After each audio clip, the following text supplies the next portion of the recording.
Mobil. Ya. Mobil ya, bisnisnya ya. Otomotif itu Astra. Ya, otomotif. Sekalipun sebenarnya Astra sudah melakukan cukup lama diversifikasi usaha. Ada bidang-bidang usaha lain. Tapi di benak kita yang nempel tuh kalau Astra mobil. Ya. Otomatisnya begitu. Sekarang kalau saya sebut Nyonya Suharti, ayam goreng. Setuju ya? Ayam goreng. Ya. Kita tidak pernah bisa membayangkan Astra itu jualan ayam goreng. Ya kan? Kita sebaliknya juga tidak pernah membayangkan Nyonya Suharti jualan onderdil mobil misalnya. Nyonya Suharti ya ayam, Astra ya mobil otomotif tadi. Nah itu yang gambaran sederhana dari apa yang kita katakan atau kita sebut sebagai core business di dunia usaha. Jadi istilah core business ini menunjuk pada aktivitas utama, pada produk utama atau layanan utama yang menjadi fokus dan tentu dengan sendirinya sumber pendapatan utama dari sebuah perusahaan. Jadi kalau sampai core business itu, Astra core bisnisnya otomotif. Nyonya Suharti ayam, entah itu digoreng, entah itu dibakar. Ya. Kalau sampai Astra tidak lagi bergerak di dunia otomotif, berarti dia sudah tidak lagi menjadikan otomotif itu sebagai bisnis intinya. Maka sebenarnya bisa dikatakan sudah tidak ada Astra lagi. Ya, kalau sampai Astra kerjaannya jualan ayam goreng. Atau yang sebaliknya. Maka adanya yang disebut sebagai core business itu menjadi sesuatu yang sangat penting. Nah gereja dalam hal ini tentu kita bicara tentang GKI, ya Gereja Kristen Indonesia. Kita tidak bicara tentang gereja lain. Kita juga berusaha untuk merumuskan apa sih sebenarnya yang menjadi core business gereja. Apa yang menjadi saripati, apa yang menjadi intisari dari keberadaan gereja. Dengan kata lain, kalau orang Arab bilang, yau puyau, mesti ada itu. Ialah orang Arab yang bisa Mandarin, ya, yang mengatakan itu. Mau tidak mau, yau puyau, harus ada itu. Kalau itu tidak ada, maka gereja bukan lagi gereja. Apa yang menentukan keberadaan gereja sehingga gereja tetap menjadi gereja. Nah, menurut Ibu Bapak, Saudara-saudara, apa tuh yang kudu ada tadi? Yang yau puyau harus ada. Sehingga gereja tetap menjadi gereja. Mari. Ada ibadah. Ya, oke, ada ibadah. Ada apa lagi? Ada umat ya. Kalau ada pendeta, ada penatua, umatnya nggak ada, terus bagaimana? Sekalipun ada ayat yang mengatakan di mana 2-3 orang berkumpul di dalam namaku, di situ aku ada.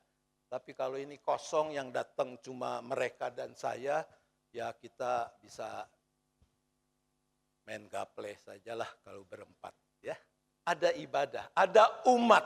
Baik, ada apa lagi? Ada pelayanan. Saya senang orang muda yang mengatakan begitu ya. Itu calon penatua. Tolong dicatat. Ya. Baik. Ada lagi? Hah? Tata ibadah. Tata ibadah ya perlu nggak perlulah tata ibadah. Ya sebab, tapi pasti ada. Betapapun sederhananya ada tata ibadah. Ada apa lagi? Ada gedung. Ya. Ada tempat.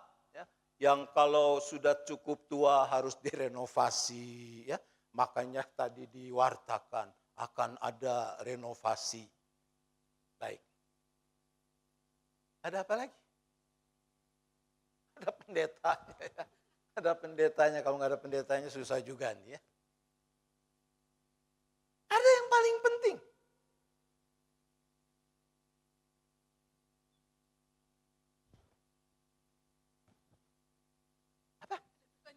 Ada Tuhannya ada ya.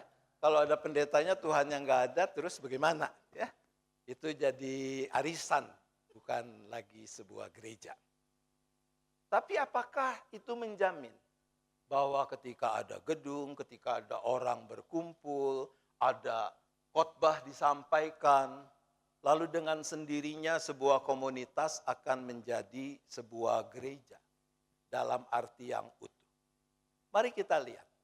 Kita lihat apa yang dicatat, yang dipersaksikan di dalam Injil menurut Markus. Kita tidak usah membukanya, saya akan ceritakan saja dan percayalah ya bahwa saya tidak bohong, bahwa itu memang isinya. Yaitu Injil Markus pasal 6 ayat 1 sampai 6a. Jadi diceritakan di sana satu saat Yesus mudik. Kalau Yesus mudik, dia pulang kemana? Ke Nazaret lah ya, karena dia dibesarkan di sana. Kampungnya Nazaret. Yesus orang Nazaret. Dia pulang. Ngapain? Apa yang Yesus lakukan di sana? Ngapain? Ada suara tidak nampak rupa. Dia mengajar. Ya. Dia enggak ke mall, dia enggak ke tempat rekreasi, dia pergi ke rumah ibadat. Dan di sana dia mengajar.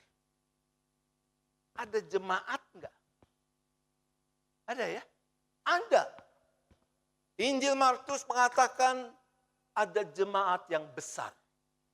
Kalau jemaat besar tuh banyak tuh yang datang, gak kayak di sini nih ya, kursinya pada kosong. Banyak yang datang. Jadi ada tempat, ada umat yang besar, yang banyak, lalu ada firman yang diberitakan. Dan yang memberitakan firman itu tidak main-main. Bukan Yusuf Roni, bukan Roni, tapi Yesus sendiri. Pertanyaannya adalah ketika ada Yesus, dia memberitakan firman, dia mengajar, ada umat yang banyak. Apakah ujungnya jadi gereja? Dalam pengertian persekutuan orang-orang percaya. Jadi tidak. Jadi tidak.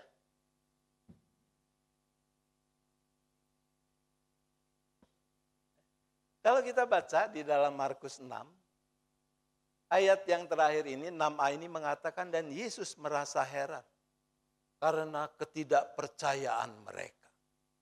Dikatakan di sana ia tidak bisa melakukan satu mujizat pun. Kenapa?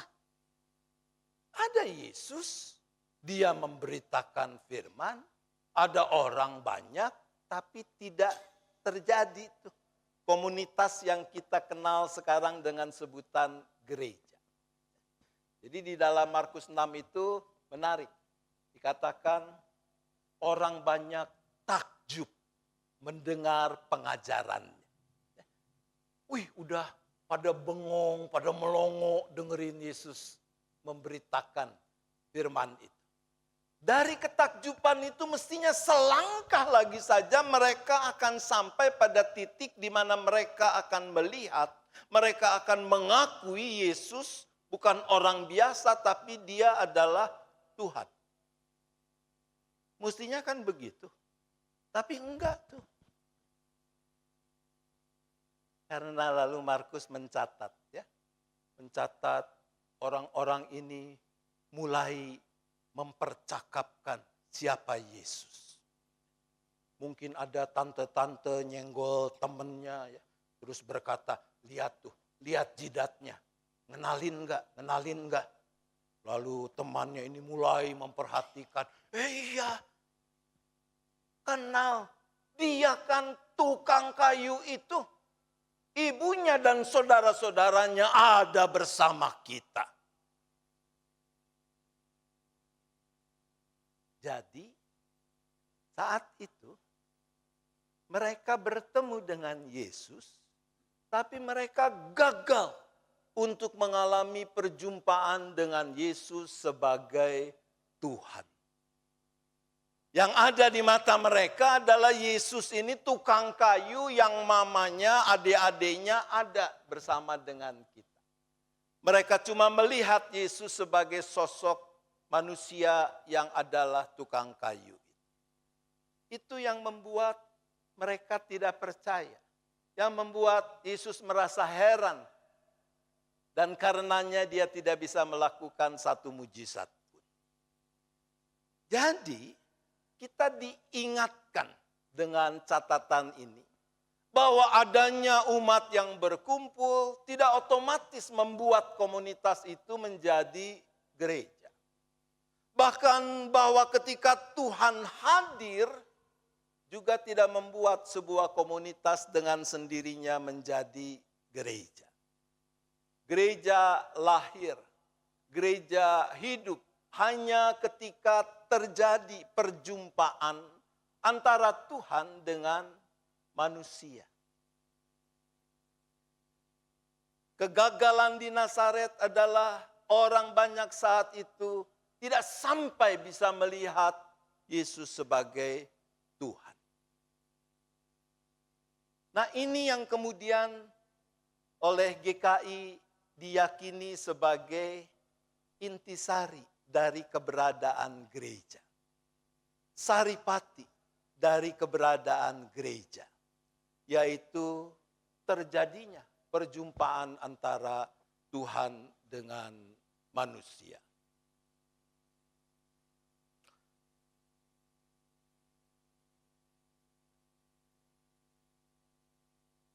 Perjumpaan seperti apa? Kita membaca tadi di dalam Kisah Para Rasul, itu bagiannya sepotong dari catatan Kisah Rasul pasal 2 tentang peristiwa Pentakosta. Jadi ketika Roh Kudus turun memenuhi mereka yang hadir di sana, Petrus dan rasul-rasul mereka memberitakan firman. Nah, kebenaran firman Tuhan yang dipersaksikan di sana, dia bicara tentang dua hal. Yang pertama menunjuk pada fakta. Fakta bahwa ketika manusia jatuh ke dalam dosa, maka terpisahlah manusia dengan Tuhan Allah sang sumber hidup itu. Keterpisahan itu tidak bisa diatasi oleh manusia. Karena tidak ada perbuatan baik, amal ibadah yang cukup untuk menjembatani relasi yang terputus karena keberdosaan manusia itu. Dan kita tahu, dan itu yang dicatat, seperti Roma 6 ayat 23 mengatakan, upah dosa adalah maut. Secara pasti manusia akan binasa di dalam keberdosaannya itu.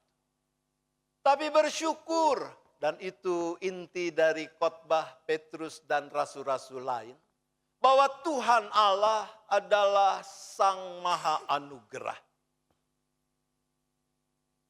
Tuhan tidak rela kalau manusia yang dikasihinya binasa.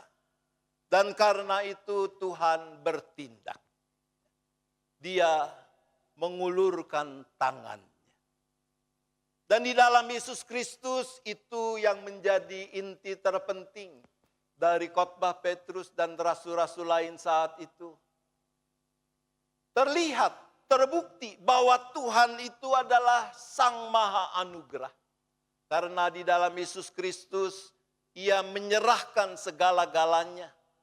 Dia memberi diri untuk disalibkan menjadi korban penebusan atas segala dosa manusia. Ini nih, barang ini dari pagi saya udah suruh bertobat, dia tidak bertobat juga. Susah amat. Dan tidak bisa diatasi dengan doa dan puasa. Biar saya berdoa sekencang apa, kalau sinyalnya enggak nyampe ya enggak bisa juga. Jadi tolong yang petugas di atas, kalau saya sorot kau, cetek. Ya. Belum. Mundur lagi. Ya. Sekarang kita lihat. ini menunjuk Allah Tuhan kita yang mengulurkan tangan. Sebagai Sang Maha Anugerah, Dia melimpahkan segala-galanya supaya kita selamat. Nah, menurut Ibu Bapak Saudara-saudara, anugerah Allah ini seperti gambaran ini, apakah cukup untuk menyelamatkan kita? Cukup atau tidak? Ginilah, kalau Anda masih malas ngomong, paling tidak kasih saya tanda. Ya. Kalau Anda mau mengiyakan, ngangguk-ngangguk. Ya. Kalau mendegasikan, gedek-gedek, geleng-geleng. Ya. Oke, sekali lagi. Menurut Ibu Bapak Saudara-saudara, apakah anugerah Allah ini cukup untuk menyelamatkan kita? Tidak. Tidak cukup. Kalau saya reaksinya begitu, maka yang di belakang tahu jawabannya salah. Maka mereka segera jawab, cukup, cukup. Ya. Kita mengingat semboyan dari gerakan reformasi. Ada 3 sola. Sola yang pertama bunyinya, sola do, sola do. Bukan ya, sola gracia. Hanya oleh anugerah. Dan itu kekasan iman Kristiani kita dalam tradisi Protestan Reformasi. Bahwa anugerah Allah itu cukup untuk menyelamatkan kita. Enggak usah ditambah-tambah pakai minyak urapan dan sebagainya. Cukup anugerah Allah. Tapi sekarang kalau saya tanya, apakah karena anugerah Allah itu cukup, apakah otomatis semua orang selamat?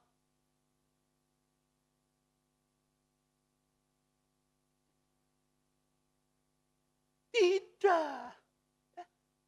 Jadi ayat emas banyak orang Kristen, Yohanes 3 ayat 16 mengatakan, karena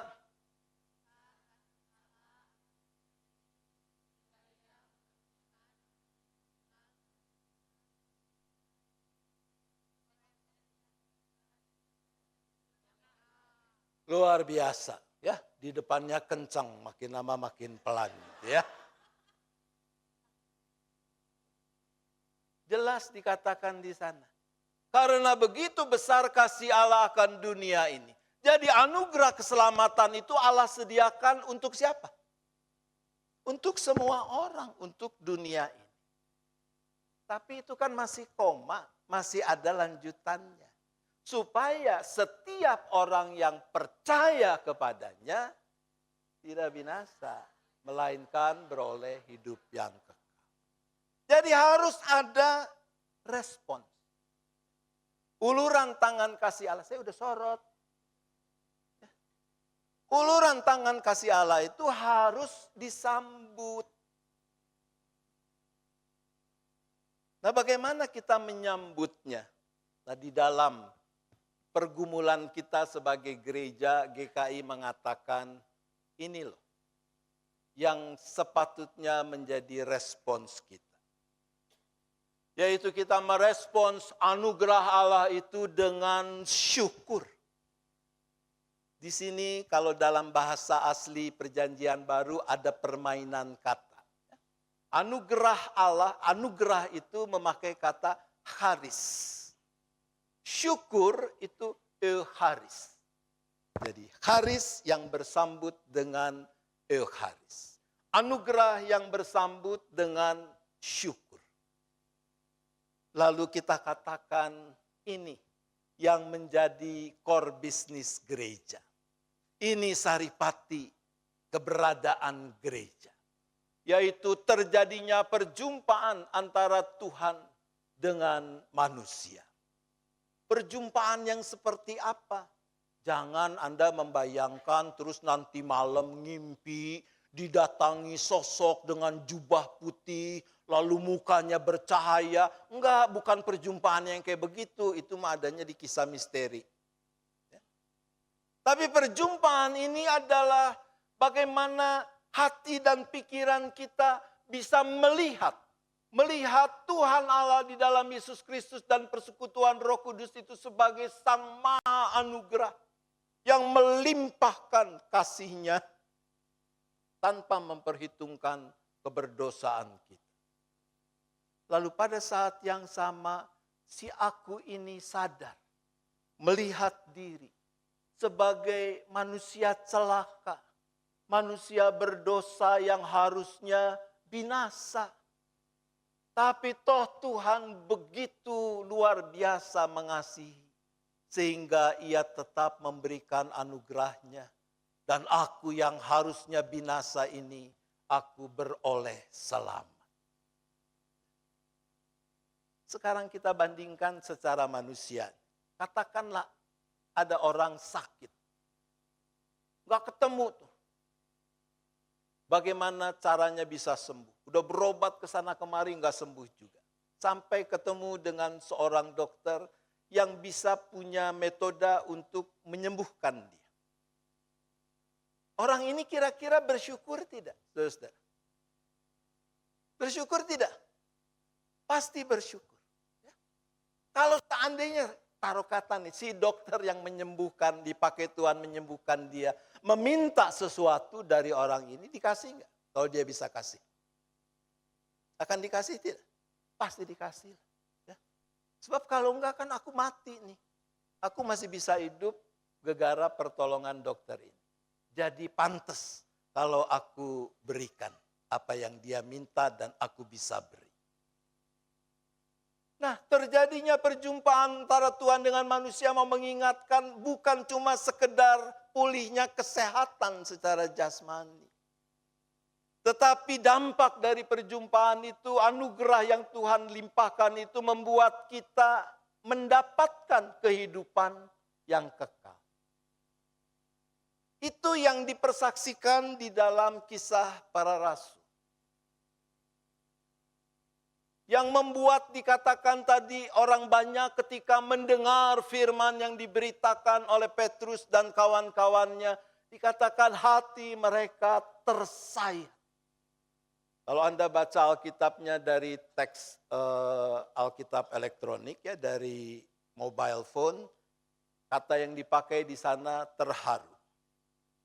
Terjemahan baru edisi 2 menerjemahkannya dengan kata tersayat. Tersayat dengan terharu ini lebih kuat yang mana? Tersayat. Jadi kalau terharu itu bisa memang diliputi keharuan tapi ya sebentar lagi hilang. Kalau orang cuma terharu dia bisa melakukan apa yang suka dikatakan bukan tobat tapi tomat. Tahu tomat? Tobat kumat, tobat kumat, tobat kumat. Karena cuma terharu hati. Kata tersayat dia dengan tajam, dengan keras mau mengatakan. Itu suasana hati. Orang-orang yang mengalami perjumpaan dengan Tuhan. Mata hatinya tercelik untuk melihat, aduh. Luar biasa kasih-Mu Tuhan, anugerah. Aku tuh mestinya mati. Tapi Engkau memberikan keselamatan itu di dalam dan melalui pengorbanan Yesus. Oleh karena itu, dari hati yang teriris-iris tadi, yang tersayat tadi, mereka tidak berhenti. Mereka lanjut dengan bertanya, apa yang harus kami perbuat? Nah, di sini lalu kita melihat wujud ungkapan syukur yang pertama. Di dalam ayat 41 dikatakan mereka memberi diri mereka untuk dibaptis. Hari itu juga jumlah mereka bertambah 3.000 orang. Jadi ini yang kita katakan sebagai indikator dari ungkapan syukur, kalau orang sungguh-sungguh bersyukur, mengalami perjumpaan dengan Tuhan, maka pasti dia akan didorong untuk memberi dirinya kepada Tuhan. ada persembahan diri. Nah, persembahan diri ini yang simbolnya adalah baptisan kudus. Jadi ibu bapak saudara sudah dibaptis ya? Sudah baptis, sudah pengakuan percaya, sudah sidi. Itu simbol. Wujud syukur yang pertama. Oh, saya emang nggak tahu Pak, dulu lagi masih orok ya dibaptisnya. Ya. Tapi setelah Anda dewasa, Anda mendapat kesempatan untuk mengikrarkan pengakuan iman. Itu persembahan diri. Persembahan diri tentu penting. Tapi saya selalu wanti-wanti mengatakan, misalnya kalau ada percakapan menjelang pelaksanaan baptisidi kepada para katekisan ini. Saya bilang begini, kalau Anda dibaptis atau sidi hanya untuk menambah jumlah anggota tercatat, mendingan nggak usah. Karena panggilan kita tidak boleh berhenti hanya dengan dibaptiskan. Lalu dapat buku keanggotaan, punya nomor induk keanggotaan. Bukan itu yang Tuhan kehendaki. Dan itu yang terjadi pada jemaat yang mula-mula. Mereka tidak berhenti sampai persembahan diri. Mereka lanjut dengan yang kedua seperti dicatat. Oi, di dalam ayat 46a, ya, di sana dikatakan, kapan mereka berkumpul di bait Allah? Tiap-tiap hari mereka berkumpul di bait Allah. Ibu bapak saudara-saudara seminggu berapa kali ke gereja? Berapa kali? Ya selain kebaktian minggu ya kalau ada latihan ya karena mereka kelompok paduan suara. Yang gak ikut paduan suara gak ikut apa-apa berapa kali seminggu ke gereja? Ya seminggu sekali lah itu juga kalau gak banjir. Gitu kan. Bukan soal datang ke gerejanya. Yang kita lihat di dalam semangat jemaat yang mula-mula ini. Ketika dikatakan tiap-tiap hari. Menunjukkan semangat untuk mempersembahkan waktu dalam relasi mereka dengan Tuhan, dalam merawat persekutuan sebagai satu kesatuan tubuh Kristus. Dalam percakapan di konsistori, saya mendapat info bahwa di GKI Surya Utama ini masih dilakukan layanan live streaming. Ya, itu untuk kebaktian 2. Ini salah satu resiko. Dampak dari perkembangan teknologi yang kita manfaatkan terkait dengan keterpaksaan pada masa pandemi. Kan? Jadi waktu mulai pandemi, masih lockdown itu, kita nggak bisa kumpul. Maka para pendeta sibuk mencari ayat untuk menguatkan, meneguhkan jemaat bahwa ibadah online itu tidak kurang nilainya dari ibadah onsite. Ya. Sampai perjamuan kudus juga kan online. Lalu kita merasa aman juga, ya masih bisa ibadah online. Dan pendeta bilang itu tidak kurang bernilai dari ibadah onsite. Tapi dampaknya sebagian orang terus jadi keenakan. Dengan nonton kebaktian. Ketimbang datang untuk ikut kebaktian. Maka usai pandemi para pendeta sibuk lagi. Nyari ayat untuk sekarang menegaskan. Yang Tuhan kehendaki kalau kebaktian itu ya datang.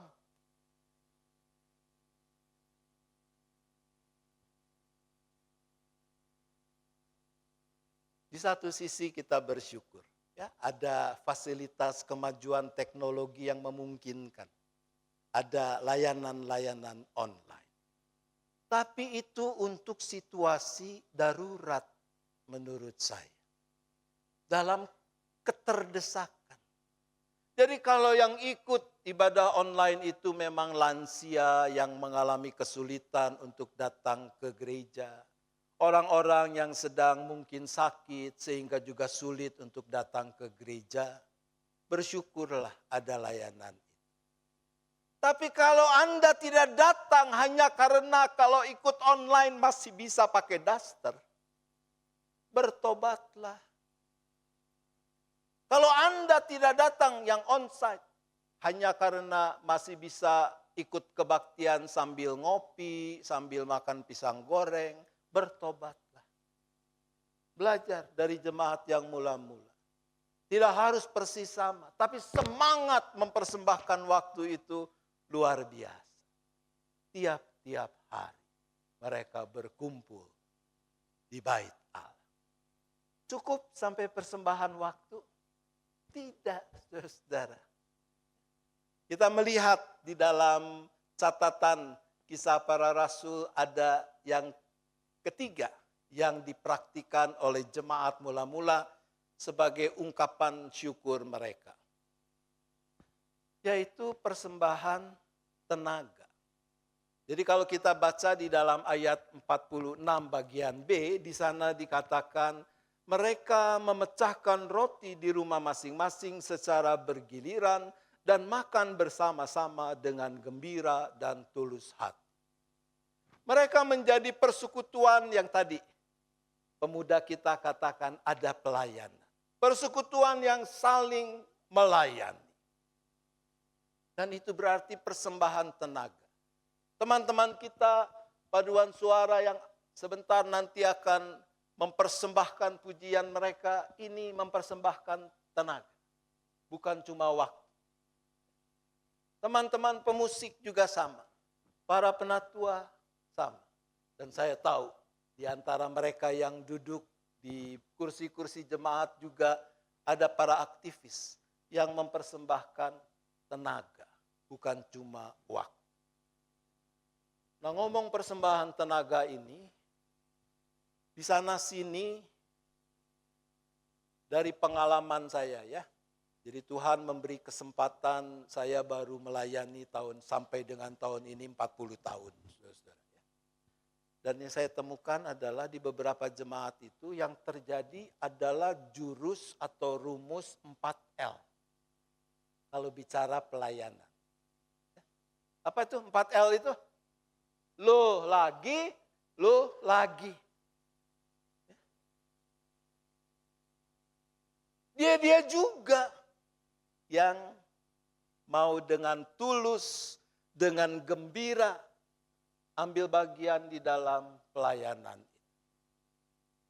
Suatu saat di sebuah gereja dilakukan survei tentang minat untuk melayani. Ya. Mulai dari nyapu gereja terus, gitu ya. Pokoknya semua ada. Lalu tentu selalu butir terakhir mengatakan dan lain-lain, titik-titik, boleh isi sendiri. Ternyata responden paling banyak itu mengisi dan lain-lain. Dan ketika ditanya apa maksudnya dan lain-lain, ya kami sih bagian dilayani saja. Kok cuma dilayani? Lalu mereka jawab, iya dong. Kalau tidak ada yang dilayani, kalian mau melayani siapa? Cengli ya, masuk akal juga ya. Tapi kurang ajar kan. Ya. Sebab menjadi anggota gereja berarti kita menjadi anggota dari tubuh Kristus. Mana ada yang cuma nonton, yang nganggur, yang lain bekerja, tidak ada. Itu yang dipraktikkan oleh jemaat yang mula-mula. Mereka dengan tulus hati, dengan gembira, mereka menjadi persekutuan yang saling melayani. Wujud syukur mereka dalam persembahan tenaga. Berhenti sampai di sana? Belum. Tuh kan, ujung-ujungnya duit kan? Bukan saudara, bukan soal ujung-ujungnya duit. Coba kita perhatikan. Di dalam Kisah Rasul 2 ayat 44-45 itu. Semua orang yang percaya tetap bersatu dan semua milik mereka adalah milik bersama. Dan selalu ada dari mereka yang menjual harta miliknya lalu membagi-bagikannya kepada semua orang sesuai dengan keperluan masing-masing. Wah, bangkrut dong. Kalau kita harus menjual milik kepunyaan kita lalu kita bagi-bagi. Tentu kita tidak harus mengikuti secara harfiah. Tetapi bukankah teks ini mau mengatakan ketika hati dan pikiran orang dipenuhi dengan luapan syukur, maka enggak pakai hitung-hitungan untuk menjadi berkat bagi dunia ini, bagi orang-orang lain. Untuk memberi diri menjadi saluran berkat Tuhan itu. Enggak pakai untung rugi. Karena tahu aku sudah menerima segala-galanya dari Allah Sang Maha Anugerah itu. Pasti nih Pak Roni terus mau ngomong soal renovasi ya. Enggak, saya enggak mau ngomong tentang itu ya. Tapi karena Anda sudah menduga begitu, ya udah saya omongin aja lah sekalian. Ya. Ini anugerah Tuhan yang harus kita rawat. Ya, gedung yang luar biasa. Nah, dalam rangka tanggung jawab kita sebagai anggota-anggota tubuh Kristus yang Tuhan hadirkan. Sebagai bagian dari jemaat GKI Surya Utama ini, maka tentu kita terpanggil untuk juga mau berkontribusi, memberikan yang terbaik sebagai wujud syukur kita kepada Tuhan. Supaya nama Tuhan makin dimuliakan. Lalu ada yang bertanya begini pada saya. Jadi kalau di GKI kan kita tidak ada aturan, tidak ada ketetapan tentang cara memberi persembahan yang paling tepat. Gereja-gereja lain mungkin ada yang punya tradisi persepuluhan, di kita tidak, sekalipun tidak dilarang. Lalu bagaimana cara untuk bisa memberikan dan kita bisa meyakini bahwa persembahan dalam bentuk harta itu, materi itu memang layak? Saya jawab begini. Yang paling gampang adalah coba untuk menghitung. Menghitung apa? Menghitung berapa besar uang yang Anda gunakan untuk memenuhi keinginan yang bukan kebutuhan pokok. Keinginan yang bukan kebutuhan pokok itu misalnya kalau makan di restoran itu kebutuhan pokok bukan? Bukan lah kalau itu ya, itu bukan kebutuhan pokok. Ya, makan-makan di restoran bukan kebutuhan pokok. Kalau perawatan wajah, ya, facial, cream bath, terus manikur, pedikur, itu kebutuhan pokok? Bukan. Ya. Kalau langganan aneka tayangan dari berbagai provider yang menyediakan film-film dan seterusnya, itu kebutuhan pokok? Bukan. Nah hitung tuh, yang bukan kebutuhan pokok itu berapa? Kalau orang memberi kolekte, 100.000 cukup besar? Ya cukup besar, relatif tapi cukup besar lah ya. Dibandingin dengan parkir 5.000, maka 100.000 itu besar. Tapi kalau biaya untuk yang bukan kebutuhan pokok itu gopeceng, pertanyaannya pantas enggak kalau kolektenya cepeceng? Pantas tidak? Jadi yang tadi tuh, yang bukan untuk kebutuhan pokok tuh 500.000. Lalu kolektenya 100.000, pantas enggak?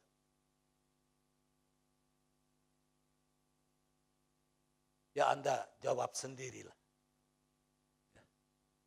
Tapi kalau ini dinyatakan berarti masih ada kesempatan untuk bertobat.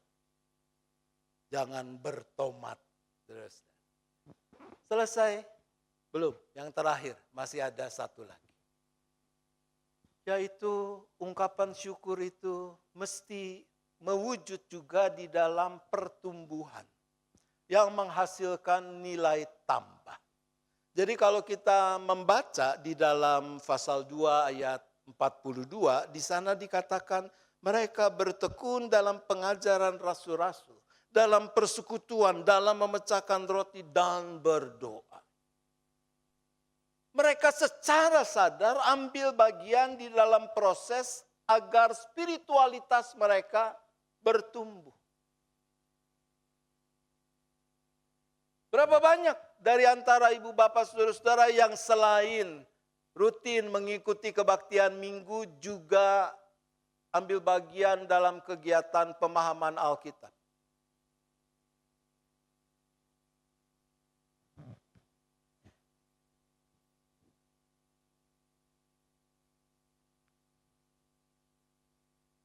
Repot, Pak. Banyak kerjaan.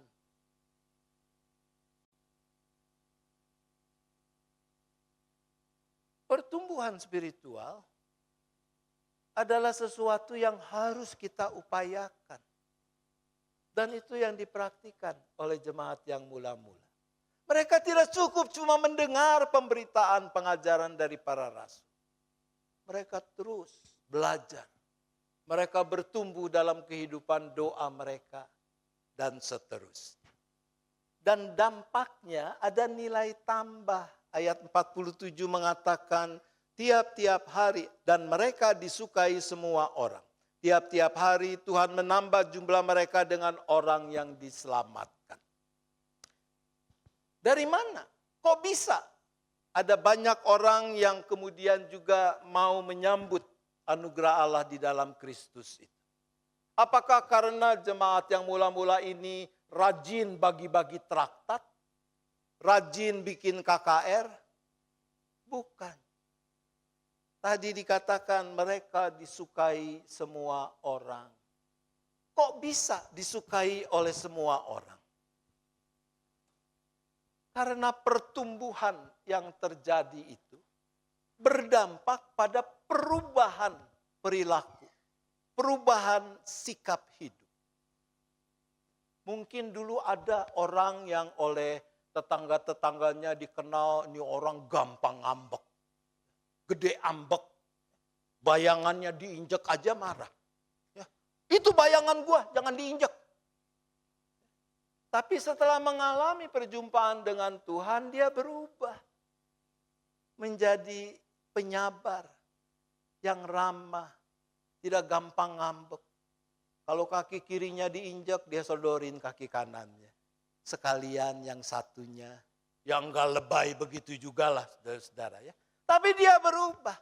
Dan itu membangkitkan rasa suka dari orang-orang di sekelilingnya. Mungkin ada orang yang dulunya medit luar biasa. Orang udah sekarat harus berobat pun padahal dia mampu bantu, dia tidak mau bantu. Tapi setelah mengalami perjumpaan dengan Tuhan, dia berubah menjadi orang yang murah hati. Perubahan-perubahan itu hasil dari pertumbuhan spiritual yang ada dalam diri mereka, memberi nilai tambah.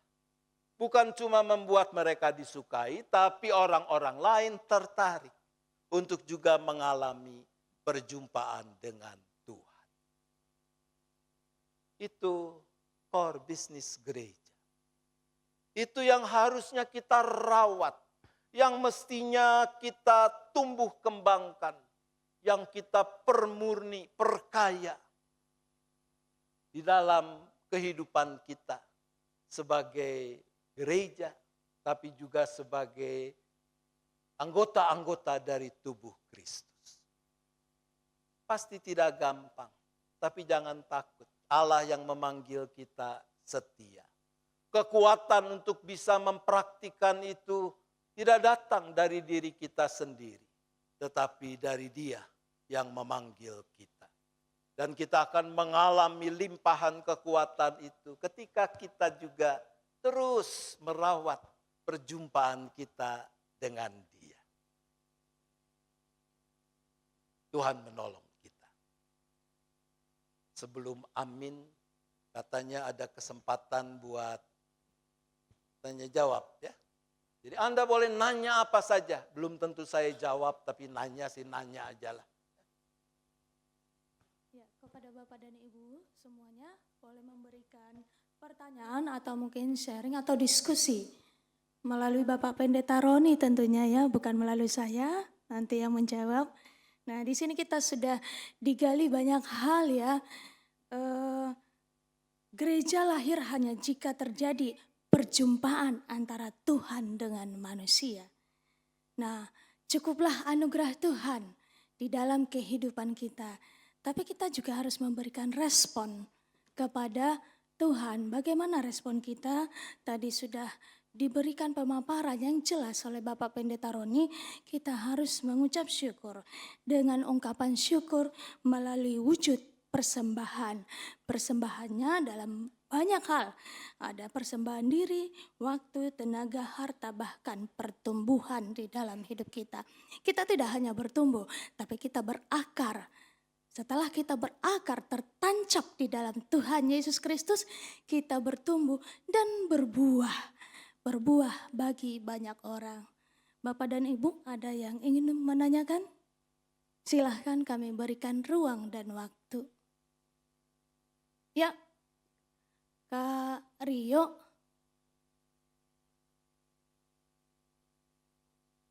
Ya, ada mic-nya, Kak.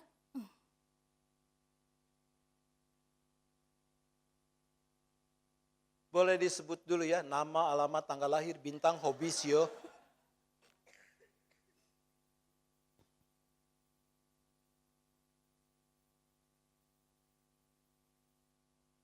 Cek. Selamat sore Pak Pendeta, nama saya Rio. Ya, ada dua pertanyaan yang saya ingin tanyakan ke Bapak Pendeta Nathanael sesuai dengan bahan ajaran tadi yang Bapak sampaikan sebelumnya ini. Pertanyaan pertama saya, kira-kira apa tips dan trik dari Bapak atau kiat-kiat yang Bapak bisa sarankan kepada kami jemaat di sini untuk dilakukan supaya jemaat itu seperti Bapak tadi bilang, memiliki minat yang tinggi dalam hal melayani. Jadi istilah 4L itu tidak terjadi lagi, khususnya di jemaat GKI Surya Utama. Tapi saya nggak bilang seperti itu ya di sini ya. Maksudnya tapi intinya bagaimana tips dan trik dari Bapak, kiat-kiat dari Bapak, istilah 4L itu tidak ada lagi. Dan sehingga motivasi jemaat untuk melayani itu berbondong-bondong, atau malah rebutan pengen melayani. Bagaimana kiat-kiatnya? Terus pertanyaan kedua, sesuai dengan tadi Bapak sampaikan, sering kita, bukan sering sih, beberapa kali saya mendengar GKI itu orang plesetin gitu. Ya banyak sih plesetin juga, tapi orang sering bilang katanya GKI itu gereja kurang iman. Saya pernah disampaikan seperti itu, walaupun itu hanya candaan ya Pak ya. Walaupun itu hanya candaan, tapi ada istilah-istilah yang lain lah, kurang lebih yang saya bahas di sini. Nah, dalam hal konteks Bapak tadi, sesuai poin yang Bapak ajarkan tadi, sesuai poin wujud ungkapan syukur dalam hal konteks pertumbuhan iman, ya, kira-kira pertimbangan iman, mengapa kurang lebih bagaimana supaya hal itu bisa terjadi, yang wujud itu bisa terjadi dalam hal kuantitas di sini kan, sesuai dengan KPR 2 ayat 42 dan 47 itu kan bertambah-tambah, kuantitasnya bertambah.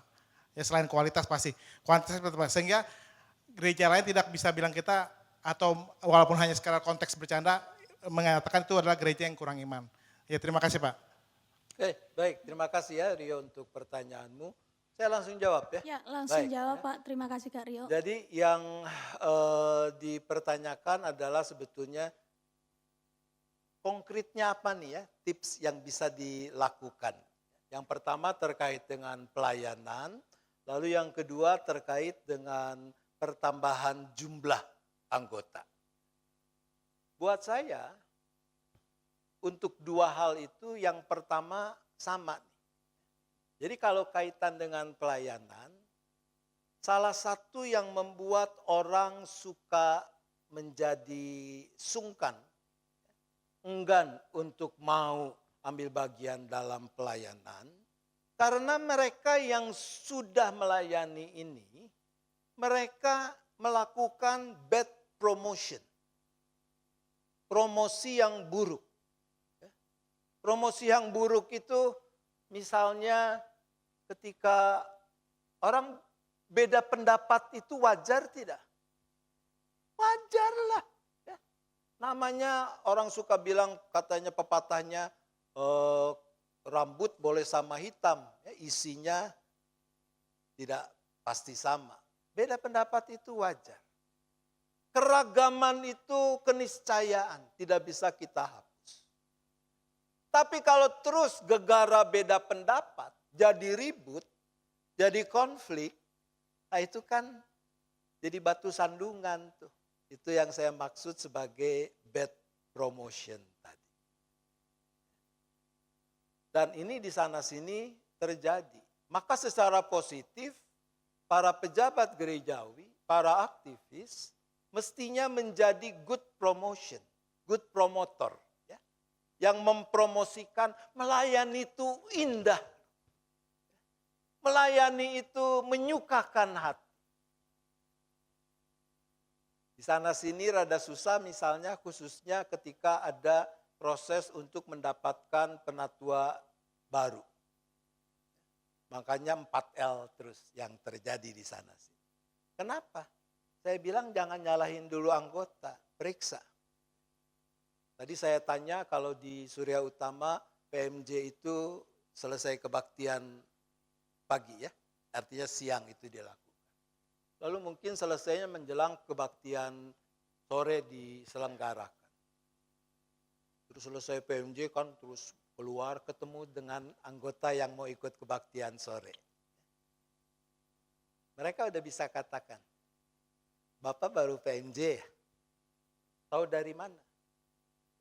Dari mukanya saudara-saudara. Ya. Pulang PMJ itu muka pada ditekuk semua. Tuh kan?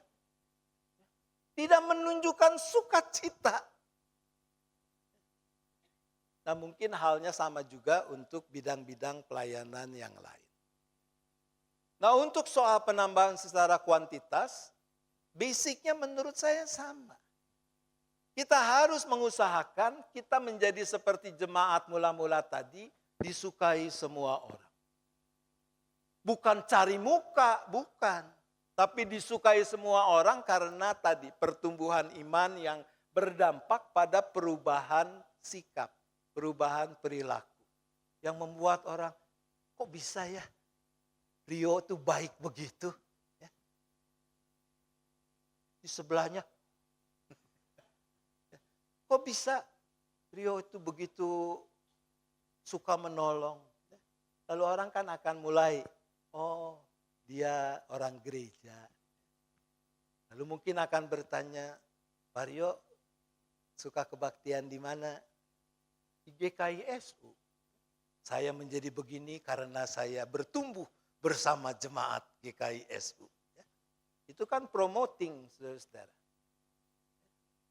Jadilah good promotor sebagai anggota-anggota jemaat melalui perubahan hidup.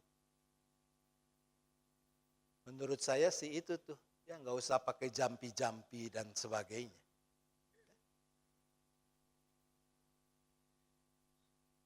Ya, masih ada lagi Bapak dan Ibu, di sini kita diajak sebagai good promotor ya untuk menjalin para pelayan. Ya, silakan Pak Pur. Ini udah lama nggak ketemu, sekalinya ketemu nanya lagi. Ini sobat lama ya, sudah berpuluh tahun kami saling kenal. Mari Mas Pur.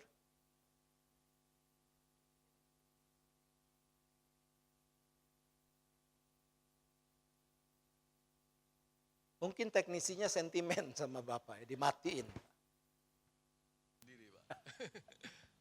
Yang saya terkesan dengan GKI itu Pak, penyatuannya Pak. Dari GKI Jatim, GKI Jateng, GKI Jabar. Kok bisa bersatu nih, gimana caranya itu Pak ya? Kan beda-beda tadinya gitu. Kemudian juga ada GKI, gereja-gereja Priangan itu bisa masuk padahal kan dasar teologisnya agak berbeda dengan GKI Jabar gitu. Itu usahanya bagaimana kok GKI bisa bersatu jadi satu gitu Pak. Itu aja. Itu saja ya Pak Pur ya. Oke, baik. Jadi buat teman-teman yang mungkin belum punya gambaran yang Pak Pur tadi tanyakan, GKI ini sebetulnya kan terdiri dari 3 sinode mandiri. Jadi ada GKI Jawa Barat, GKI Jawa Tengah, GKI Jawa Timur. Nah ini berproses selama puluhan tahun sampai akhirnya bisa menyatu dalam wujud sinode GKI. Lalu yang Jabar itu menjadi sinode wilayah dan seterusnya.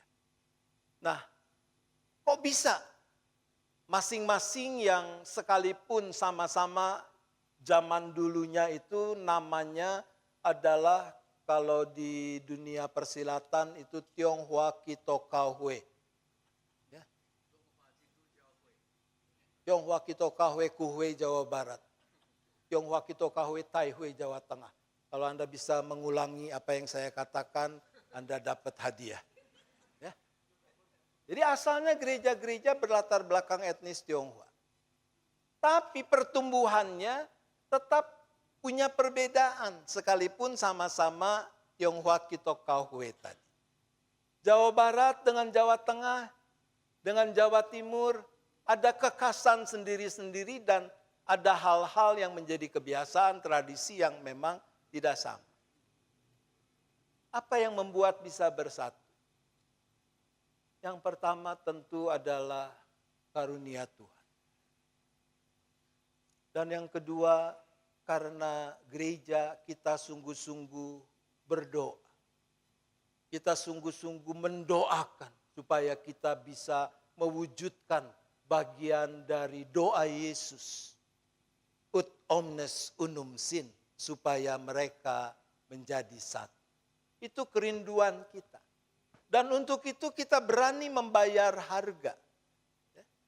Jadi ketika penyatuan GKI itu diproklamasikan di sidang raya PGI di Jayapura, waktu itu namanya masih Jayapura. Kebetulan saya diberi kesempatan bisa ikut hadir. Itu beberapa pimpinan sinode lain, mereka mendatangi kami dan bertanya, kok mau sih jadi satu? Memang kenapa? Kan rugi, itu yang mereka katakan. Rugi apa? Rugi kan, waktu masing-masing masih berdiri sendiri-sendiri, berarti ada 3 hak suara. Sebagai Jawa Barat 1, Jawa Tengah 1, Jawa Timur 1 kan. Punya 3 hak suara. Sekarang karena sudah jadi satu kan cuma tinggal 1 hak suara. Lalu kami jawab, kami tidak pusing dengan urusan hak suara. Concern kami utamanya adalah bagaimana kita menjadi gereja yang mengikuti kehendak Sang Kepala. Supaya kamu menjadi satu. Tentu perjalanannya tidak gampang, Pak Pur. Ya? Sampai sekarang kita bisa memiliki tata gereja yang sama dan seterusnya. Itu ada proses yang intinya adalah kerelaan untuk memberi. Atau kalau bahasa yang lebih tajam, kerelaan berkorban. Enggak ngotot mempertahankan ini yang Jawa Barat, ini yang paling bagus, tidak. Ada kesediaan untuk menerima kekayaan dari yang lain dan seterusnya. Termasuk dalam hal ini kehadiran klasis priangan. Jadi klasis priangan itu jemaat-jemaat yang ada di lingkungan Sinode Wilayah Jawa Barat. Kekhasannya adalah pertama bahasa. Mereka dalam kebaktian-kebaktian masih ada ibadah yang diselenggarakan dalam bahasa Mandarin. Entah itu dialek Hokkien ataupun yang Mandarin, pokoknya itu. Ya, yang kedua lalu tentang disebutkan tadi tentang warna geologi yang tidak persis sama. Tidak apa-apa. Kita yang penting adalah apa yang menjadi pegangan-pegangan ajaran mereka ikuti sama. Ya. Bahwa ada variasi-variasi buat kita itu bukti dari keanekaragaman yang memang menjadi kekayaan GKI. Kira-kira begitu ya, Pak Pur. Oke. Bapak dan Ibu sekalian, ya satu lagi silakan Pak Joni. Ya Pak di belakang paduan saudara Firi Pak Roni. Sobat lama Pak Roni. Oh, Udah nggak apa-apa Pak. Ya. Udah main. Shalom Pak Roni. Terima kasih melayani di Surya Utama lagi. Sebenarnya saya bersyukur bisa ketemu lagi dengan Pak Roni ya. Saya sangat ingat betul tahun 2000-an ya. Pak Roni Sekjen GKI Jabar. Pak Kuntadi Ketum Sinoda. Saya sangat salut pada saya, bangga dengan GKI. Kenapa? Selalu mengagungkan tiap khotbah di mana mengenai nilai-nilai core business gereja, yaitu mengenai adanya pertemuan. Asal dimanapun Pak Kuntadi sama Pak Roni, selalu yang diangkat adalah core business gereja mengenai perjumpaan. Saya masih ingat betul, kita sebagai majelis, kita harus bagaimana sebagai majelis itu mempersiapkan jemaat gereja supaya ada perjumpaan dengan Tuhan. Itu selalu pada paduan suara, bisa enggak ada perjumpaan dengan Tuhan. Itu yang selalu dikatakan Pak Kuntadi. Jadi saya lihat Pak, sekarang ini jarang, ya maaf nih, mungkin saya salah kali ya, pendeta-pendeta GKI khotbah mengenai perjumpaan. Sementara gereja lain itu sering sekali tema-tema khotbah itu ada mengenai perjumpaan. Perjumpaan yang berubah seperti itu. Tapi saya lihat di beberapa, sudah lama kali ya, saya nggak tahu apakah pernah tua, dibenahi juga, dibekali juga dengan tata nilai, tata gereja kan ya Pak Roni ya, buku biru seperti itu. Jadi menurut saya, itu harus, menurut saya karya yang baik. Ya kalau nggak salah karyanya Pak Roni dengan Pak Kuntadi. Tepuk tangan mungkin Pak Roni atau Pak Kuntadi ya. Ya ini, ya menurut saya, ya mereka lah yang menyatukan GKI Jabar dengan gereja GKI AM sampai GKI sekarang. Jadi menurut saya itu. Jadi saya mohon Pak, kalau bisa sebagai ya sesepuh pendeta, walaupun sudah emeritus, mengingatkan kembali supaya tema-tema khotbah mengenai perjumpaan ini tetap disegarkan kembali. Karena menurut saya kalau ada perjumpaan, ya mana tahu ada perjumpaan yang sangat drastis seperti Paulus ya Pak ya, seperti itu. Tapi menurut saya itu akan timbul respon.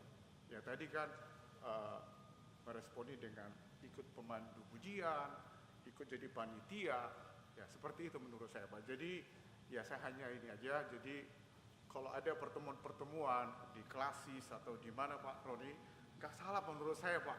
Saya lihat tema-tema malah ekologi lah, lingkungan lah dan sebagainya. Tapi yang benar-benar core inti gereja itu suka dilupakan. Itu aja Pak Roni, terima kasih.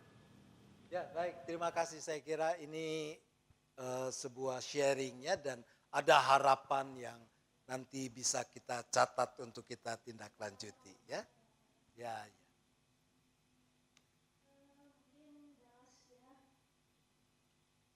Jika tidak ada lagi dari jemaat, ya Jangan ditawarin Ada. lagi Bu, nanti ada lagi.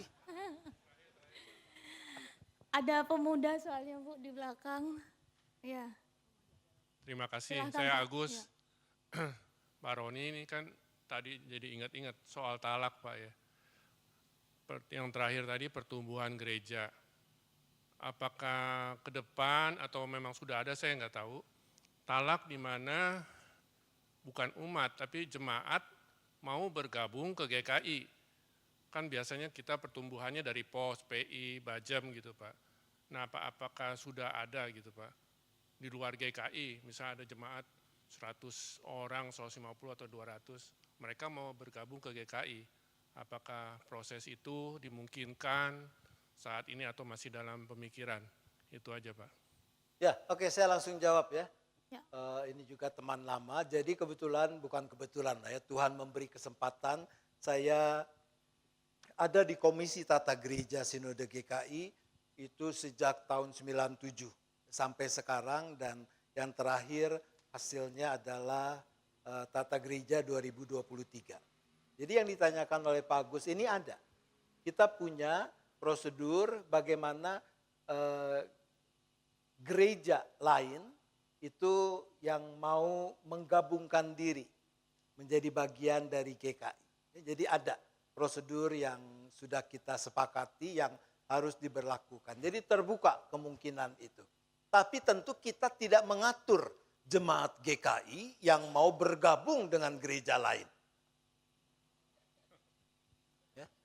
Jadi in prinsip malah kita mengatakan di dalam tata gereja kita, secara prinsip tidak dimungkinkan pemisahan diri dari sebuah jemaat untuk keluar dari sinode GKI. Jadi ada Pak. Kalau yang keluar ada kayaknya Pak ya. Kenapa? Kalau yang keluar tahun kemarin ada tuh, tapi nggak tahu udah Ya, selesai. tapi itu kan tidak diatur. Itu namanya pembelotan. Pembelotan. Ya, kita terima langsung ke penanya berikutnya ya. Ya, silakan. Oh ini calon penatua tadi ya. Mana? Siapa yang mau tanya?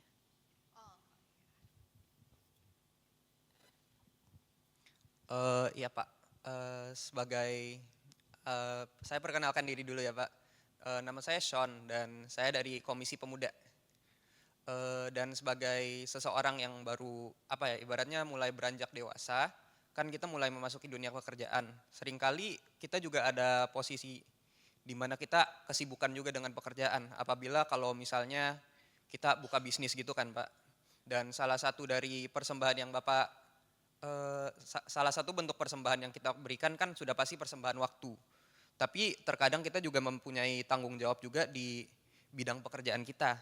Bagaimana kita bisa membagi waktu dengan efektif dengan persembahan waktu kita untuk gereja dan juga untuk pekerjaan kita. Soalnya kalau secara aku pribadi, akhir-akhir ini lagi lumayan keteteran untuk manage waktu dari pekerjaan dan gereja juga. Itu aja Pak. Oke, tadi Sean atau Sean? Sean Pak.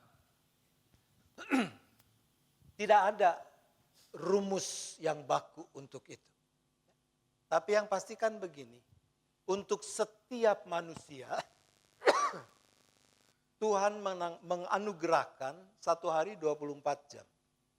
Enggak ada yang kurang dari itu, tidak ada yang lebih dari itu.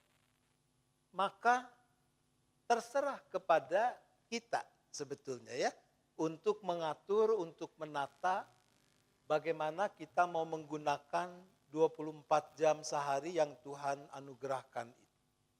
Nah tentu di dalam hidup ini kita menyadari ada fase-fase yang harus kita jalani. Dan dalam setiap fase itu ada prioritas-prioritas yang harus kita tetapkan. Jadi kalau tadi dikatakan bagi kaum muda yang sedang katakan meniti karir gitu ya, untuk membangun kehidupan dan penghidupan yang lebih baik,